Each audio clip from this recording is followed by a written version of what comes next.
HP na Panasonic split type full inverter. Yan. Cleaning muna kami ng split type. Nandito yung outdoor. Yan.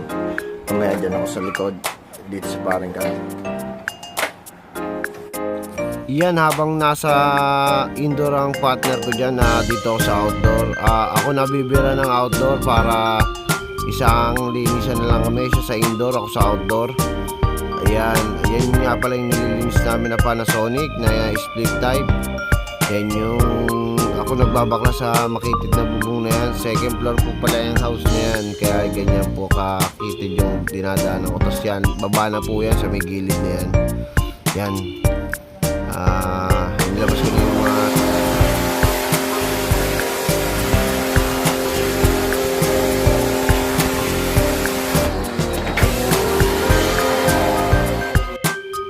yan. Habang naglilinis siya sa indoor, ako nagsasabon na ako dito sa labas. Yan yung nililinis ko, yung takip ng indoor tsaka takip ng outdoor, tapos yung outdoor mismo para pag binuksan yung unit maganda yung lamig. Yan yung ginagawa ko.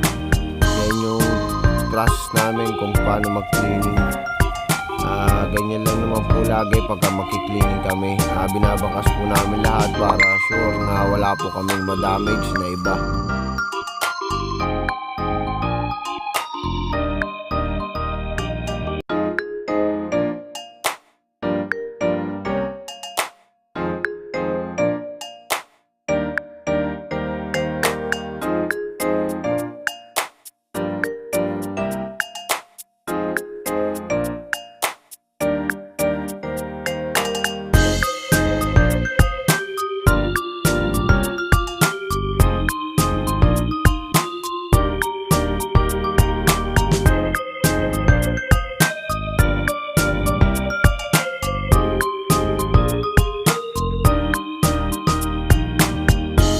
Tayo na 1.5 HP.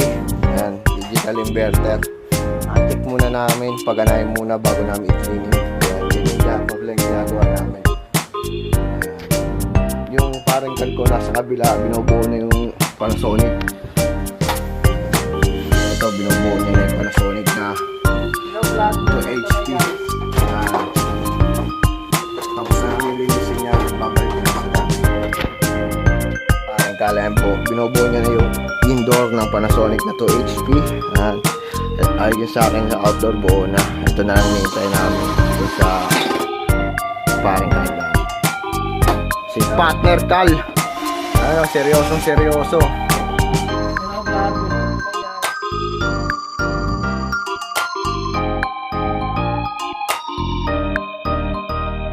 Ito, mamaya na natin cleaning, troubleshoot muna natin kasi ang nangyari, gumagana indoor pero yung outdoor hindi nagpa-function. Check namin kung anong issue.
tayo dyan sira.